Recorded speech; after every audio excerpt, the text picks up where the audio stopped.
আপনাদেরকে ডাকানোর উদ্দেশ্য হলো, গতকাল রাতে আনুমানিক 12:30 নাগাদ হঠাৎ করে আমাদের কাছে একটা খবর আসে যে আমাদের মণ্ডল কার্যালয়ে সেখানে অগ্নিসংযোগ করা হয়েছে।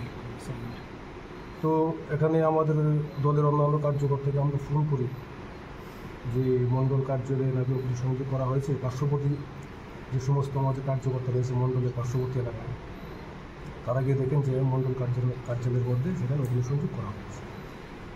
তো প্রথমে খবরটা আমাকে দেন আমাদের মণ্ডলের পার্শ্ববর্তী আমাদের যে বাসিন্দা রয়েছে বিজয় দেব, উনি খবরটা দেন। তো আমরাও সঙ্গে সঙ্গে আসি, ফায়ার ব্রিগেড আসার পর সেখানে নির্মাণ হয়। আমরা এখানে দীর্ঘক্ষণ ছিলাম। তো আমাদের এই যে মণ্ডল কার্যালয়, তার মধ্যে সিসি ক্যামেরা লাগানো আছে। তো রাত্রেবেলা এই জায়গাতে আমাদের সিসি ক্যামেরার যে ভিডিওগুলি, সেগুলি দেখার মতো উপযুক্ত ব্যবস্থা না থাকার কারণে সকালে আমরা দেখতে পাই যে লোকটি অগ্নিসংযোগ করেছে। উনি একজন সিপিএমের একজন ক্যাডার, ওনার নাম মন্টু কর্মকার, বাড়ি সিংড়িছড়া। এই মন্টু কর্মকার শুধু এই মণ্ডল কার্যালয়ে না, এরকম একাধিক অপরাধের সঙ্গে যুক্ত। তার আগে আপনারা হয়তো শুনেছেন, অনেক হয়তো বা নিউজও করেছে যে মন্টু কর্মকার ওই এলাকার আমাদের বিজেপির কার্যকর্তা তাপস আচার্য, তার বাড়ির মধ্যে অগ্নিসংযোগ করেছে। আমাদের একজন কার্যকর্তা, তার নাম হলো গিয়ে মিঠুন আচার্য, তাকে ছুরি দিয়ে আঘাত করেছেন। সে প্রায় দীর্ঘ মাস জীবিত চিকিৎসাধীন ছিলেন। ওই এলাকাতে অমৃত দেববাদ করে আমাদের একজন বিজেপির কার্যকর্তা, ওর গাড়ির মধ্যে অগ্নিসংযোগ করেছে। এবং 2023 সালের যে বিধানসভা নির্বাচন, এই নির্বাচনকে সামনে রেখে আমাদের দল যেদিন প্রার্থী ঘোষণা করে, সেই দিন এই মন্টু কর্মকার এবং লিটন দত্ত যৌথভাবে আমাদের দলের একজন কার্যকর্তা, ওনার নাম হচ্ছে সুবল খদাল দাস, ওনাকে আক্রমণ সংঘটিত করে। তো আমরা জানি যে এই মন্টু কর্মকার একজন সিপিএমের ক্যাডার। আমরা ইদানিংও দেখি যে এই মন্টু কর্মকার প্রতিনিয়ত সিপিএমের লোকাল এবং অঞ্চল অফিসে যাতায়াত করে। এবং এই মন্টু কর্মকার আমাদের মণ্ডল কার্যালয়ে গতকাল রাত্রি আনুমানিক আমরা যেটা ভিডিও ফুটেজে দেখতে পেলাম, প্রায় 10:18 নাগাদ আমাদের মণ্ডল কার্যালয়ে প্রবেশ করে এবং সেখানে অগ্নিসংযোগ সে করে। তো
ওই হওয়ার পরে আমরা এখানে একটা এফআইআর করি এবং আমাদের কাছে ভিডিও ফুটেজ আছে এবং ভিডিও ফুটেজ সহকারে আমরা থানার মধ্যে এফআইআর।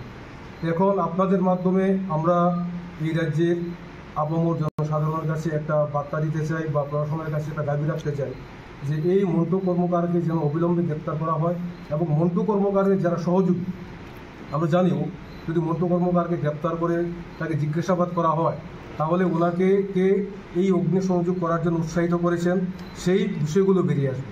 তো আমরা চাই যে আমাদের প্রশাসনের উপর আমাদের আস্থা আছে, বিশ্বাস আছে যে যদি মন্টু কর্মকারকে অবিলম্বে গ্রেপ্তার করা হয় এবং এই যে একটা ন্যক্কারজনক ঘটনা আমাদের মণ্ডল কার্যালয়ে অগ্নিসংযোগ করা এবং তার পেছনে কারা কারা যুক্ত প্রত্যেকের নাম সেখানে বেরিয়ে আসবে। তাই আপনাদের মাধ্যমে প্রশাসনের কাছে আমাদের দাবি আগামী 48 ঘন্টার মধ্যে যাতে মন্টু কর্মকারকে গ্রেপ্তার করা হয়। আর আজকে এমন একটা বিষয়, এটা আমার ভাবতে খুব অবাক লাগে যে এই মন্টু কর্মকার, যার নামে এত এলিগেশন এবং থানার মধ্যে একাধিক মামলা রয়েছে, আজকে এই মন্টু কর্মকারকে আজকে প্রশ্রয় দিয়ে চলছে আমাদের কোয়ার সিপিএম পার্টি। আমরা বিভিন্ন লোকের কাছে শুনি যে এই মন্টু কর্মকার নাকি আমাদের কোয়ার, যিনি বর্তমান এমএলএ রয়েছেন, ওনার বাড়ির মধ্যেও যাতায়াত করে। তাহলে আজকে সিপিএমের বর্তমান অবস্থা এবং ভাবমূর্তি সম্পর্কে একটা প্রশ্নচিহ্ন এখানে দাঁড়ায়। যে লোকটা এলাকার মধ্যে একটা উচ্ছৃঙ্খল ব্যক্তি হিসেবে পরিচিত, যার নামে এই থানার মধ্যে একাধিক মামলা রয়েছে, যেই ব্যক্তিটা এলাকার মধ্যে ত্রাস সৃষ্টি করে, আজকে সেই ব্যক্তিটার উপর ভর করে কমিউনিস্ট পার্টি চলছে। এটা অত্যন্ত একটা দুর্ভাগ্যজনক ঘটনা। আমি অত্যন্ত ব্যথিত যে আজকে সিপিএম দল এমন কিছু ব্যক্তির উপর নির্ভর করে কমিউনিস্ট পার্টিটাকে তারা পরিচালনা করার চেষ্টা করছে।